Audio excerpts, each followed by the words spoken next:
কাশ্মীরের পেহেলগামে সন্ত্রাসী হামলায় ২৬ ভারতীয় নাগরিক নিহত হওয়ার পর থেকেই তীব্র হয়ে উঠেছে ভারত পাকিস্তান উত্তেজনা। এই ঘটনার জের ধরে অপারেশন সিঁদুর নামে পাকিস্তান ও পিউজেকে লক্ষ্য করে বড়সড় সামরিক অভিযান চালায় ভারতীয় সশস্ত্র বাহিনী। এমন উত্তপ্ত পরিস্থিতির মধ্যে চিন্তা ছিল ভারতের মেগা ক্রিকেট লিগ IPL চলবে কিনা। তবে ভারতীয় ক্রিকেট বোর্ড জানিয়েছে স্বাভাবিকভাবেই চলবে IPL। বোর্ডের এক শীর্ষ সূত্র ভারতের শীর্ষ সংবাদ সংস্থা ANI কে জানিয়েছেন, বর্তমানে IPL এর সময়সূচি বা ম্যাচ আয়োজনে কোনো পরিবর্তন আনার প্রয়োজন হচ্ছে না। যেভাবে নির্ধারিত ছিল সেভাবেই এগোবে প্রতিযোগিতা।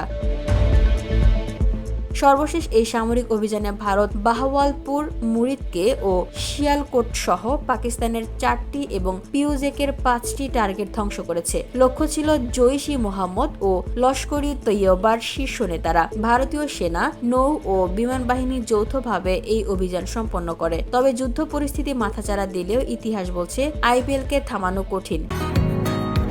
বসুন্ধরা, উত্তরা, বনশ্রী, কুড়িল ও বাড্ডা সহ রাজধানীর বিভিন্ন স্থানে অভিজাত ও অত্যাধুনিক মানের ফ্ল্যাট কেনার এক নির্ভরযোগ্য প্রতিষ্ঠান প্লেজেন্ট প্রপার্টিজ লিমিটেড। তাই আপনার স্বপ্নের আবাসনের জন্য আজই যোগাযোগ করুন। Pleasant properties limited, where destiny matches eventually।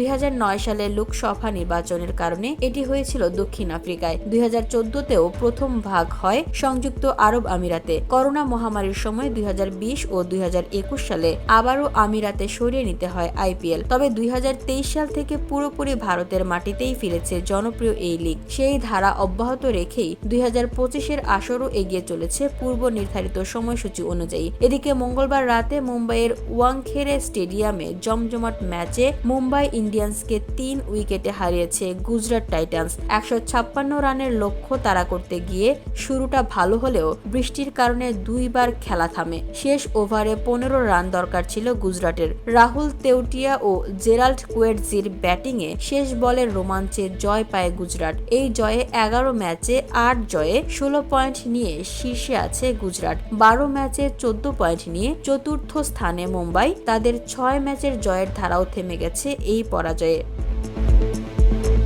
VOD Bangla news desk.